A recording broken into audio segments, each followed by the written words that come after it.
Listen to me. Right now, I want you to feel something. I want your heart to speed up. I want your breath to change. Because if you don't change your state, you won't change your life. Who here is tired of being average? Who here is done with excuses? Good. That hunger is your engine. Being better than 99% of people about luck. It's not about talent. It's about decisions you make this minute and rituals you keep every day. It's about waking up with a plan and going to bed with proof. It's about deliberately designing your day so that small wins stack into unstoppable momentum. You must master your mind and your body. Command your physiology, move, stand tall, breathe like you own the moment, because emotion follows motion. Change your language. Cut I'll try and speak I will. Anchor yourself to massive reasons that make pain of staying the same unbearable. Next, take relentless action. Not someday, today. Break the mountain into footsteps, measure each step, celebrate progress, and call a friend to hold you accountable. Surround yourself with people who raise your standard, not justify your comfort. If you're willing to be uncomfortable, to do the tiny things consistently, to master your state and your habits, then you won't just join the top 1%. You'll redefine what's possible for everyone you touch. Are you ready? Let's go. Listen, the difference between someone who drifts and someone who dominates is one decision to be relentless. Relentlessness is not a personality trait you're born with. It's a discipline you elect to practice every single day. It begins when you stop accepting mediocre excuses and start treating your life like a masterpiece under construction. Most people live with default settings comfortable enough, distracted often, satisfied with surface wins. To move from passive to obsessed, you must first get radical clarity about what you want. Vague wishes and wishful thinking are cheap. Specificity costs you something. Name your target in precise terms. The number, the date, the metric that won't allow ambiguity. When your aim is clear, your momentum aligns. Obsessions are dangerous in the best possible way. They concentrate your energy, filter your decisions, and make noise inconsequential. But obsession without standards is chaos. Relentlessness demands uncompromising standards. Decide what is non-negotiable in your character, your craft, and your calendar, and protect those lines like they are sacred. When the rest of the world negotiates its values for comfort, you stake your claim on excellence and refuse to barter. Standards are not for show. They're your daily operating system. They determine how you show up when no one is watching, how you handle setbacks, and how you measure progress. If your standard is half effort, you will reap half results. If your standard is obsessive preparation, you will create unfair advantages that compound over time. This mindset requires brutal responsibility. Stop blaming your circumstances. Stop waiting for motivation. And stop giving your power to fleeting feelings. Responsibility is liberation because it places outcomes within your control. Obsession channels that responsibility into relentless routines. Every morning you choose rituals that either move you toward mastery or keep you anesthetized in routine. Which will you choose? Relentlessness is built with tiny actions repeated without drama. The extra call, the extra hour of practice, the notebook updated before bed, not by sporadic bursts of inspiration. Victory belongs to the person who shows up when the lights are dim and the applause is silent. Show up with systems that enforce your standards, alarms, accountability partners, measurable checkpoints, written commitments. Language matters. Replace wishful words like someday and maybe with definitive language. I will, I am, I must. Your vocabulary sculpts your identity. When you say, I will, your physiology follows, your posture shifts, your breathing changes, your brain recruits resources to solve the problem. Control your state because state controls performance. Move your body, breathe with intent, Anchor confidence to a ritual that cues your highest self. But clarity and state alone are insufficient without a standard-driven feedback loop. Demand brutal honesty from yourself, measure results. Solicit tough feedback and iterate quickly. Obsession without reflection becomes vanity. Standards without measurement become superstition. Combine both, and you create a relentless engine that learns and accelerates. Notice who you spend time with. Your environment will either normalize your excuses or amplify your ambitions. Choose mentors who are further down the road and peers who raise the bar. Discomfort is the currency of growth. Treat it like tuition you gladly pay to graduate to the next level. Seek it out, schedule it, and become intimate with short-term pain for long-term gain. Finally, remember that being relentless doesn't mean being ruthless to others. It means being ruthless with your own compromises and generous with the people who support your ascent. Live by standards that honor both excellence and empathy, because the strongest leaders win without destroying the people around them. If you commit to clarity, to small daily rituals, to measurable standards, to relentless practice, and to an environment that elevates you, think in terms of months, not moods, schedule your weeks around priorities, audit every hour, and eliminate tasks that don't pull you forward. Build a library of micro habits that compound. Read 30 minutes daily, practice deliberately on core skills, and refine your process weekly. Over months, these tiny margins widen into a gap large enough to separate ordinary results from extraordinary outcomes and make your success predictable. State is the invisible architecture of your life, the set of feelings, physiology, and internal dialogue you carry into every moment. If you want to perform at a higher level, influence others, or simply get more done, you have to master your state. It's not mystical, it's mechanical. The quickest lever you own is your body. Posture, breath, and movement change chemistry in seconds. Stand tall, square your shoulders, expand your chest, and you'll signal competence to your brain. Short, shallow breaths restrict your energy. Full exhalations release tension and invite clarity. Language is the second control knob. The words you say to yourself and aloud steer your attention and physiology. Replace vague, helpless phrases like, I can't, and maybe with definitive, action-oriented statements. I will, I am doing, I choose. Notice the tiny verbs you use, they are the scaffolding for identity. Anchor your language to outcomes, not excuses. Use sensory, rich words to make possibilities vivid. Rather than, I need to practice, say, I will practice deliberately for 30 minutes and refine one skill. Anchors are simple signals. A movement, a word, a song that instantly bring you back to a desired state. Create anchors by pairing a unique physical cue with a heightened emotion during practice. Clench your fist while recalling a big win. Repeat the cue until the association is automatic. Then use it before presentations or hard conversations. Rituals work the same way at a larger scale. A consistent pre-performance routine primes your mind to shift into excellence. Morning priming, breath cycles, a short sequence of stretches, or a set playlist become predictable cues for your nervous system. Interrupt patterns when negativity takes hold.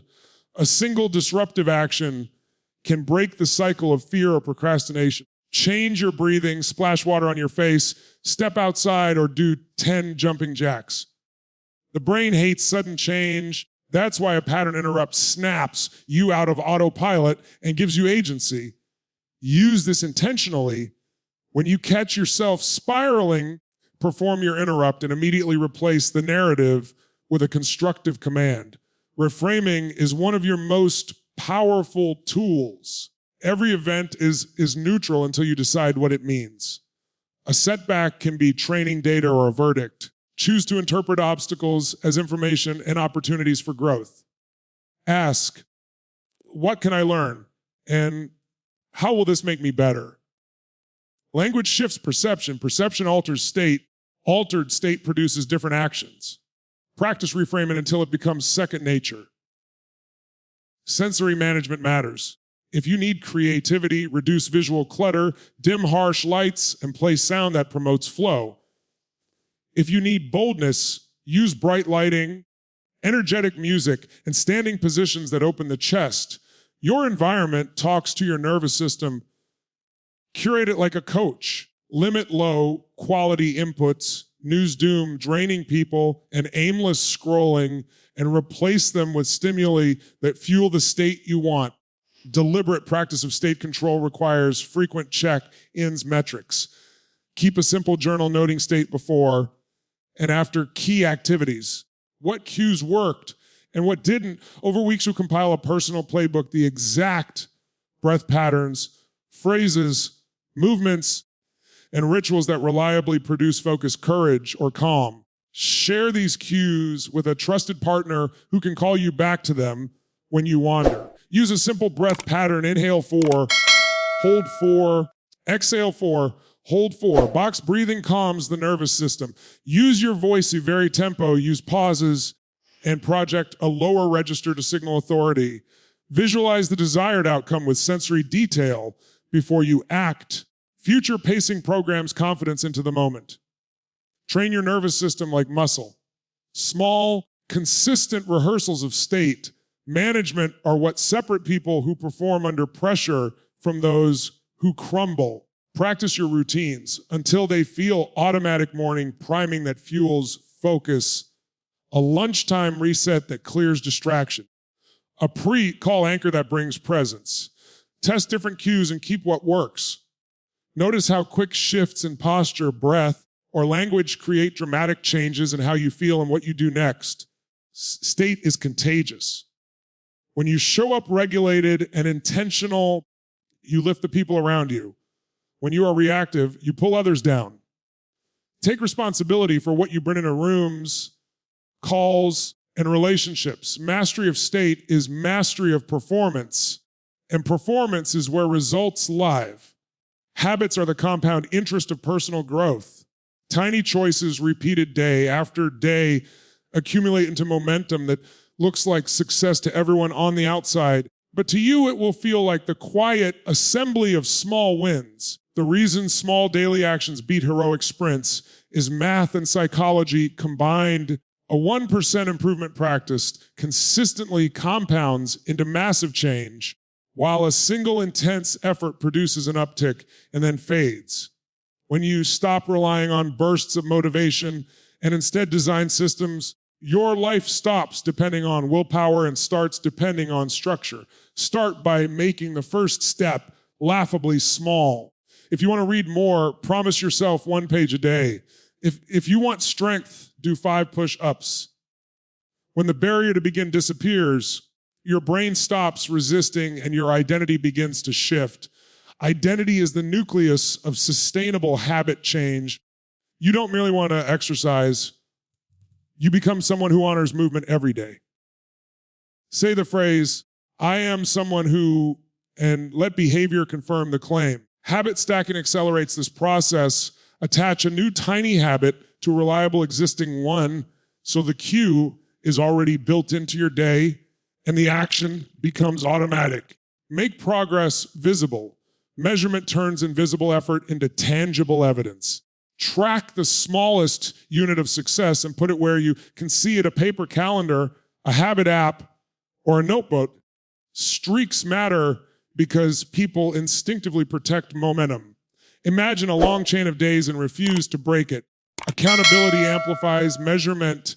Telling a friend, posting progress publicly, or joining a group creates social costs for quitting and adds an extra layer of commitment. Use weekly reviews to check patterns, celebrate small wins, and adjust the next week's plan so every action is intentional. Design your environment to favor the person you want to be. Reduce friction for productive choices and increase friction for the opposite. Put healthy food at eye level and hide the snacks. Place your phone in another room when you need focus. Build keystone routines, a consistent morning primer, a short workout, or a focused work block. that spill over to other parts of life. Those keystone habits create a ripple effect. Better sleep improves mood, better mood improves focus, and improved focus accelerates skill acquisition and relationships. When your surroundings nudge the right decision, you win without exhausting willpower. Practice deliberately. Repetition without feedback breeds habit, but not excellence. Break a skill into component parts and focus on the weakest link. Short, frequent practice sessions with clear objectives outperform occasional marathon efforts. Embrace experiments. Try a tactic for a month. Measure outcomes and decide whether to keep it. When you hit a plateau, adjust the practice, not the goal. Replace passive motion with targeted, measurable progress so your daily actions actually move the needle and your time is invested with intention. Anticipate setbacks and create simple restart protocols. Missing one day matters only if you let it become permission to quit. Plan for lapses. Name common triggers. Prepare fallback plans and commit to the rule that you restart immediately. The fastest way back to momentum is a quick, humble recommitment that excludes shame. Treat lapses as data for smarter design, not as evidence of failure. The people who outlast everyone else are not flawless, they are fast at recovery. Leverage small wins socially. Surround yourself with people who model the routines you admire and celebrate consistency with them. Culture shapes behavior. The norms of your circle will either raise or lower your standards. Share tiny victories and reward others when they show up. Automate decisions where possible, schedule recurring blocks, prepare meals, and set defaults that remove friction. Be patient. Time is the ally of consistent action. A decade of daily tiny improvements is a guarantee of competence. Keep curiosity about the process and guard your daily rituals and celebrate incremental progress. Massive, measurable action is the separator between the dreamers and the doers. Most people get stuck in the loop of planning, talking, and waiting for the perfect time. They buy notebooks, watch tutorials, and collect ideas, but they never cross the line into execution. Action is the great equalizer because it does not care about your education, your background, or your resources. When you act, you create feedback. When you act, you generate momentum. And when you act at a level that feels unreasonable compared to what most people are willing to do, you break into rare air. That's how you get ahead of the 99% who are still sitting around thinking about what they might do someday. The word massive matters. Average effort produces average results, and average is already overcrowded. You don't rise to the top by giving the same amount of effort as everyone else. You get there by flooding the system with a volume of action that forces results. If you're making one call, make 10. If you're writing one page, write 5. If you're testing one strategy, test 5 versions. The sheer scale of your actions creates opportunities that planning alone can never reveal. You discover new strategies not because you thought harder, but because you moved faster and exposed yourself to more real world data. But massive without measurable is chaos. This is where most people miss the mark. They take random actions, burn energy, and then wonder why nothing changes. You can't manage what you don't measure. Define your target in numbers and timelines. If your goal is fitness, don't just say, I want to be in shape. Say, I will run 3 miles in under 20 minutes by this date. Or I will complete 5 strength sessions each week for the next 90 days. If your goal is business, set the revenue number, the number of calls, the conversion rate you're aiming for. Measurement gives your action structure. It forces honesty because numbers don't lie. Either you did the reps or you didn't. Either the metric moved or it didn't. Break massive goals into chunks that are small enough to own every single day. Waiting for a yearly target to tell you whether you succeeded is too slow. Track progress daily or weekly. What gets measured gets improved. This is why athletes log every workout and entrepreneurs obsess over dashboards. The scoreboard fuels urgency and keeps you connected to reality. If you're off track, the data tells you early so you can adjust instead of drifting. Consistency amplifies everything. A single heroic burst of action is just noise unless it's sustained. The game is won by the person who commits to the grind long after the excitement has faded. Momentum is built when action becomes ritual, when the effort is so ingrained in your calendar that it happens whether you feel like it or not. Feelings are unreliable. Systems are not. The discipline of showing up on schedule with measurable targets transforms action from a random burst into a force of habit. Accountability accelerates this process. It's one thing to promise yourself you'll take massive action. It's another to put your name and your goals in front of others who will hold you to it. Share your targets, report your metrics, and create stakes so that quitting costs you something. People rise to the level of pressure they allow in their lives. By raising the cost of an action, you make action the only logical choice. Massive, measurable action doesn't mean recklessness. It means testing boldly, learning quickly, and discarding what doesn't work while doubling down on what does. The faster you iterate, the faster you get to the version of your strategy that wins. Mistakes are not setbacks, they're data points. Every misstep gives you clarity about what not to repeat.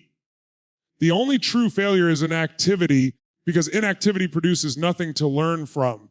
The world doesn't reward intention, it rewards execution.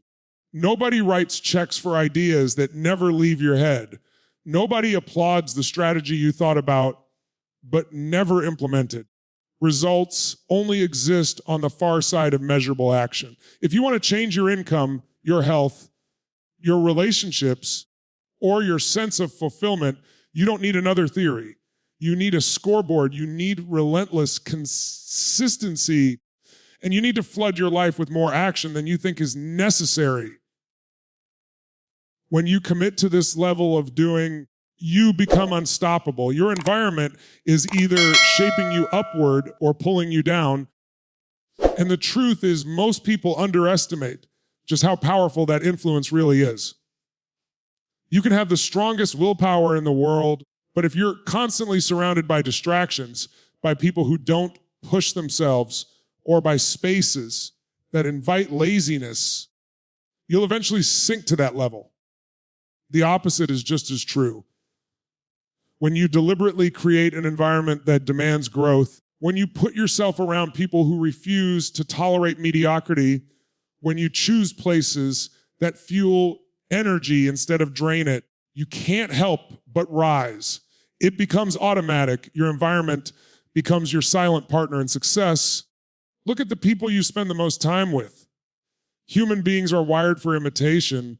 We unconsciously mirror the attitudes, the language, and even the habits of the people around us. If your closest circle is always complaining, always making excuses, and always defending comfort, then no matter how ambitious you are, you'll absorb that mindset. You'll lower your standards without even realizing it. But when your circle raises the bar, when the people around you are running faster, thinking bigger, and taking bold action, you're forced to rise or get left behind. That's the beauty of environment. It sets a standard before you've opened your mouth. You can engineer this intentionally. If you want to be healthier, spend time with people who prioritize fitness and nutrition, not people who joke about how little they care. If you want to grow financially, hang around people who talk about investments, business strategies, and expansion, not people who complain about their paycheck every week. If you want to think bigger, seek out mentors who have achieved what you aspire to, because their normal will stretch your definition of possible. This is leverage. You don't have to fight alone. You let your surroundings do half the work for you. The physical environment matters just as much. Your workspace, your home, the places you go daily, each one either supports productivity or sabotages it. A cluttered space invites distraction, while a clean, organized environment primes your brain for focus. Something as simple as where you place your phone, what you see when you wake up, or the way you design your desk can mean the difference between wasting hours and producing results. Small changes to your environment create powerful nudges toward the identity you're building. If you keep your workout clothes ready the night before, if you put a journal on your pillow so you can't go to bed without reflection, if you place books in sight instead of burying them in a drawer, you make the right choice easier than the wrong one. Environment also includes the content you consume. What you read, what you watch, what you listen to, these are voices that occupy your mental space. If you flood your mind with negativity, gossip, or endless distraction, don't be surprised when your energy matches that input. But if you deliberately feed your brain with learning, stories of resilience, strategies for growth, and conversations with people who challenge you, your thinking begins to sharpen. The mind reflects its diet. Treat what you consume with the same scrutiny as what you eat, because both shape your strength. One of the most powerful steps you can take is to create environments that remove choice altogether. Don't rely on discipline to fight temptation. Redesign the space so temptation never enters. If junk food isn't in the house, you won't eat it. If your phone is in another room while you're working, you won't scroll. If your goals are written on a wall you see every morning, you won't forget them. Structure beats willpower every time. The right environment also provides pressure, and pressure is not your enemy. Growth thrives under pressure. When you train with people who are stronger or smarter, you feel the discomfort of being behind. But that discomfort is the exact thing that accelerates your progress. Seek rooms where you're not the most advanced person, because those rooms force you to stretch. Surround yourself with people who expect more from you than you currently expect from yourself. It might feel uncomfortable, but comfort is exactly what keeps most people stuck at average. And then there's energy. Environments carry emotional energy. Certain places drain you the second you walk in, others light you up and make you feel capable. Pay attention to that feeling. Don't ignore the subtle signals. Choose to spend more time in spaces that spark creativity, focus, and resilience. Fill your personal environment with cues that remind you who you want to be. Pictures, quotes, sounds, even scents. These are anchors for your state of mind. Use them deliberately. When you engineer your environment with intention, people, places, inputs, and cues, you build a system that makes growth inevitable. Instead of fighting be disciplined every day, you create conditions where discipline is the default. That is how you leverage your environment.